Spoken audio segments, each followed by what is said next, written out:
So I'm making quinoa today. And quinoa is one of the few plant proteins that's a complete protein. And I like it a lot because it's so versatile. So this has been rinsed, which is not on the package directions. Most of the packages will say it's pre-rinsed, but I like to rinse everything anyway.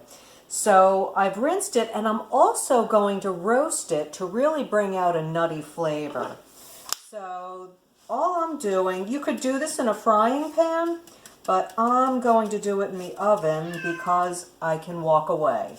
Frying pan, you have to stand there and keep an eye on things. So I've preheated the oven to 325. I will pull it out halfway between, and I guess I'll pull it out in about 5 minutes and stir it again, and then I'll pull it out in another 5 minutes, and it should be done by then. So about 10 minutes altogether for this. So let's put this in the oven, and then we'll continue.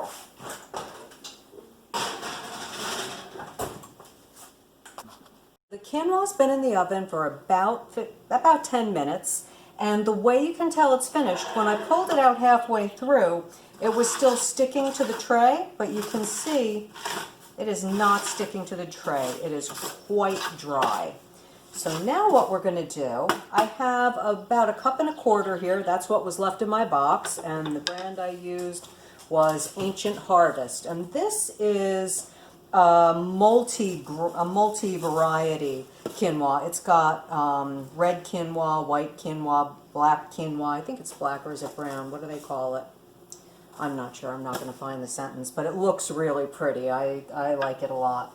And so to that quinoa, so 1.25 cups quinoa to 2.5 cups of water. So you want to have double the amount of water to quinoa. And I'm going to boil this, and we'll be back. So I brought the quinoa up to a boil, and now it is going to be simmered on low, covered for about 15 minutes. So we'll be back. My fennel's been cooking. I've been busy. I chopped up a cup of onion, and to it I added some wild mushrooms, and I've had that simmering over here. I have chopped up an orange, 2 dates, and half a cup of walnuts, which I also roasted and made them nice and toasty. And I've turned I don't want to get any onion in there. I've turned the quinoa off. The dangers of using one utensil. And there's just a tiny bit of water at the bottom, but look how fluffy and pretty. It's really, let me bring it right up to you. Look how nice. I love that.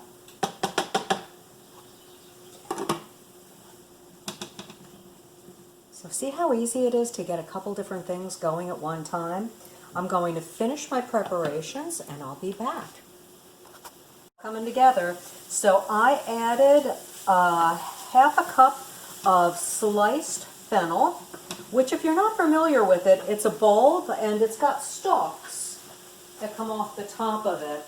So when it's all together, it looks like this. You take that off, and you take out the tough outside part, and it smells like licorice. It's really a nice, versatile vegetable. And I added a little bit of carrot. I grated 1 carrot, and that came out to a little over half a cup. A little color there. And then I went out to my garden, and I chopped up about a tablespoon of rosemary. If you don't use a lot of rosemary, you might want to reconsider it, because there are studies that have been done on rosemary that have seen that it increases your capacity for memory. So if you're ever studying for something that's particularly difficult, you might want to get some rosemary oil and keep it next to you and smell it while you're studying. That is beautiful. So I am going to add the quinoa right to the pan, and I'm going to use a different implement. And I'm just going to eyeball this because I've got a big pot of quinoa here.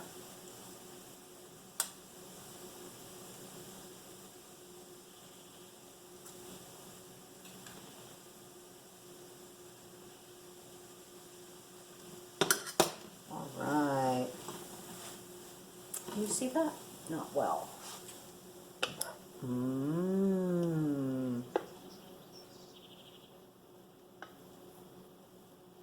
think I can turn the heat off now. Oh, that looks mighty tasty. Oh, the rosemary. It smells like Thanksgiving here. It's pretty, and it's going to be delish. So I'm going to let that sit for a minute and let the flavors blend. I may even add some olive oil to it. But now I'm going to move on to my sweet. And so I've got 1 orange chopped up.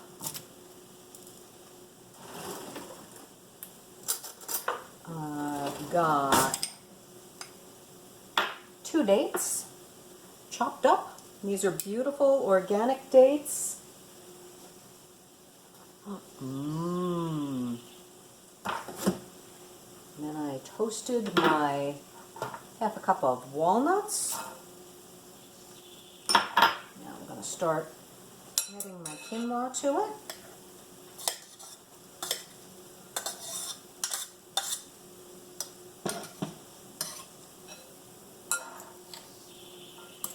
Oh yeah. Oh look. How pretty.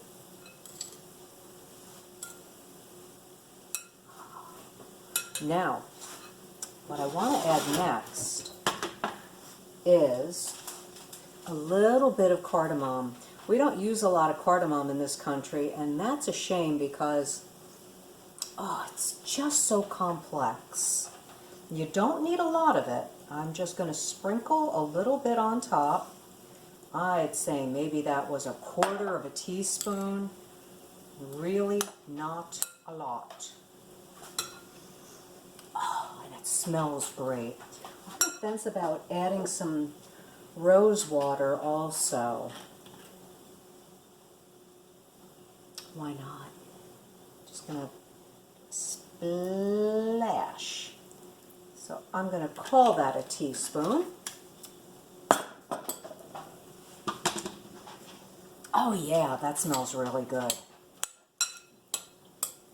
So it's got an Indian flair to it now. And it looks like it'll even take a little more quinoa.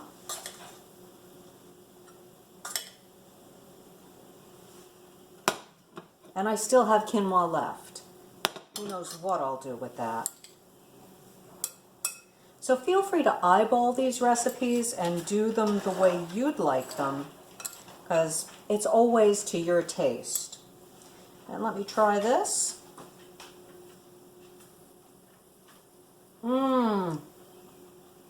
Unbelievable. That is tasty. Perfect blend of flavors. Let me try this. I should have tried that first. I should have gone from savory to sweet, but such is life. Oh, the trials. Ah, hot.